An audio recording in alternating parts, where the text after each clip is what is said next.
andito na naman tayo sa ating panibagong vlog. So, kung bago ka lang sa aking YouTube channel mga kaastig, so please like and share at subscribe na mga kaastig, at pakipindot na rin sa ating notification bell para magiging updated ka sa ating mga video.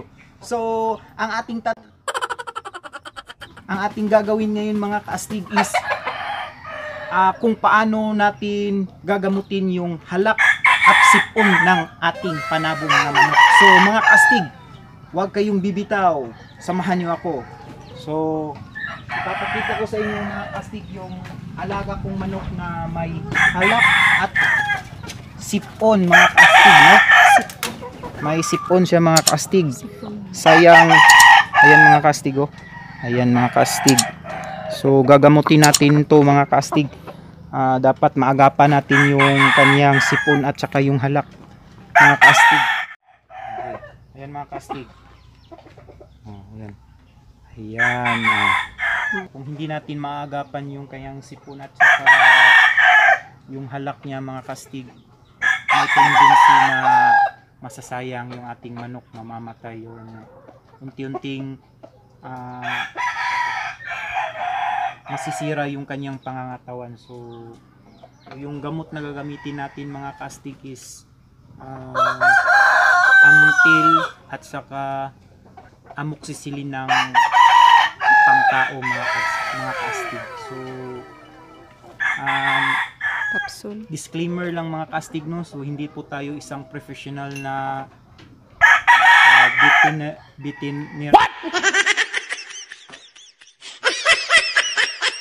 veterinarian mga kaastig, no? Hindi po tayo isang professional na veterinarian mga kaastig, pero sana experience ko kasi mga kaastig, epektibo yung ating tips na ibibigay sa inyo mga kaastig. So sana suportahan niyo ako sa aking mga video mga kaastig.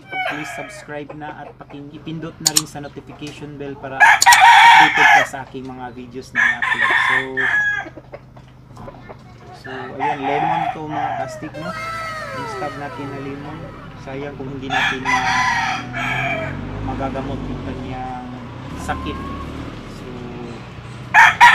ayan mga kaastig.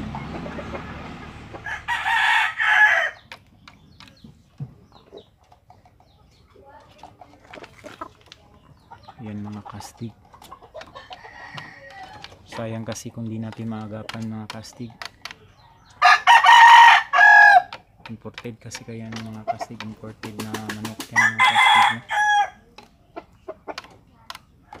6 months pa yan mga kaastig.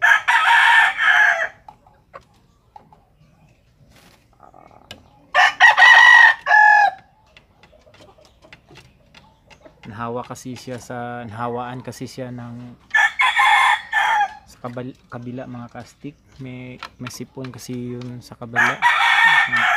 Hindi ko na malaya na sinipon pala yung nasa kabilang kulungan mga kaastig. Yan, tuloy nahawaan siya mga kaastig, no? So tips ko lang din sa mga viewers natin at mga subscribers na nag-aalaga ng mga manok.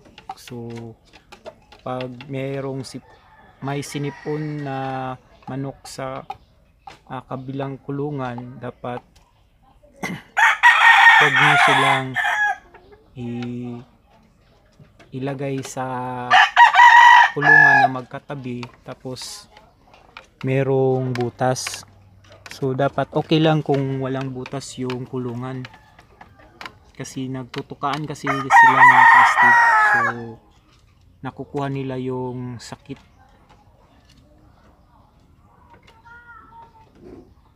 So gagamutin natin ang kanyang sakit. So abang lang kayo mga kaastig. Kaastig, simulan na natin yung paggamot ng halak at sipon ng manok. So meron akong na-prepare na malinis na tubig at saka yung gamot para sa ating manok na panabong. So ipapakita ko sa yung mga kaastig. So ayan po mga kaastig, no, ang ating gamot para sa ating manok na panabong at saka malinis na tubig mga kaastig. Tapos ang ating ipasubo sa ating manok is isa lang nito mga kastig, isa na amoxicillin. Tapos isang tabletas ng Amtil, amoxicillin din mga kastig, no? So disclaimer lang po mga kastig, hindi po tayo professional mga kastig na veterinarian mga kastig, no? So ito po ay isang experience lamang na ituturo ko sa inyo na napaka-epektibo mga kastig, no? Kastig, no? Kukunin muna natin yung ating manok na gagamot. Kastig. So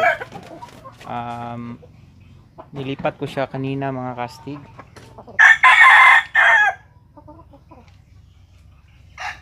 Ayun mga kastig, oh. May bula yung kanyang ilong. Sipon yan mga kastig.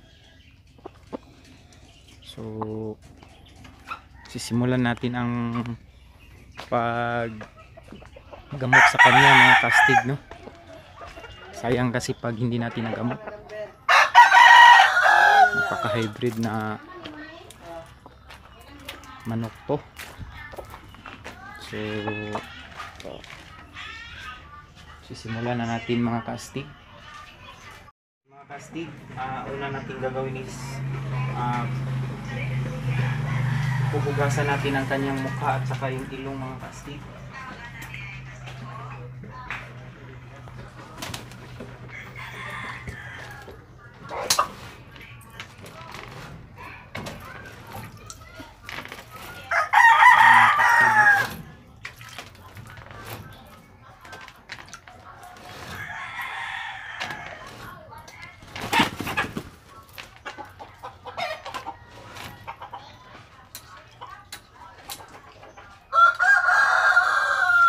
Kastig. So dapat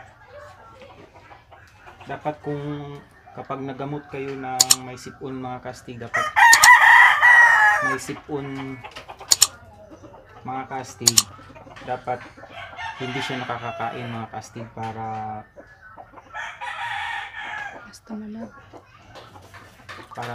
tumalab yung gamot na ating ibibigay sa kanya mga kastig, no?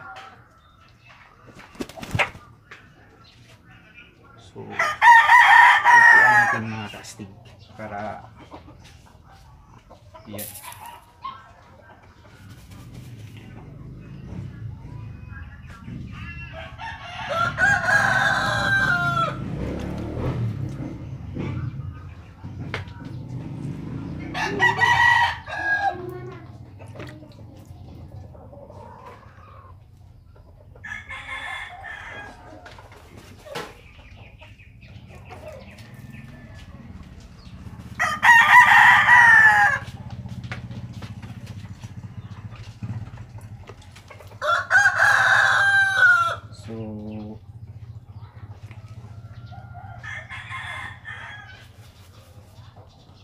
Bigyan na natin siya ng gamot mga kastig.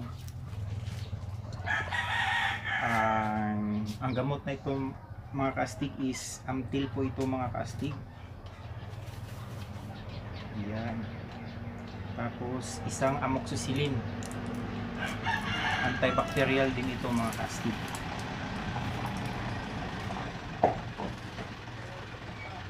Ayan mga kastig.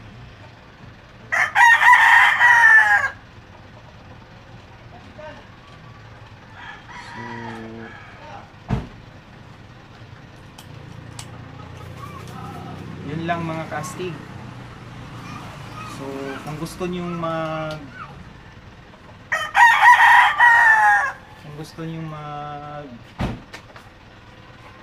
pa-shoutout mga kastig, ilagay niyo lang yung comments niyo sa baba mga kastig.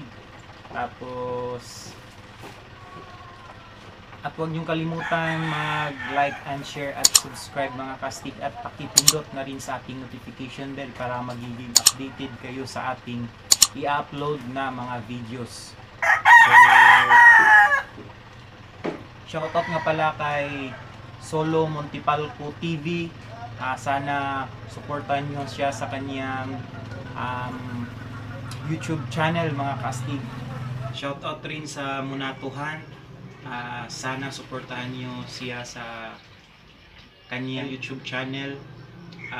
Shoutout din sa 5 Idiots. Supportahan nyo rin siya sa kanyang channel. Shoutout din sa Maramag Tavines. Paki-support na din sa Maramag Tavines. At yun lang. Astig ka sa channel ko.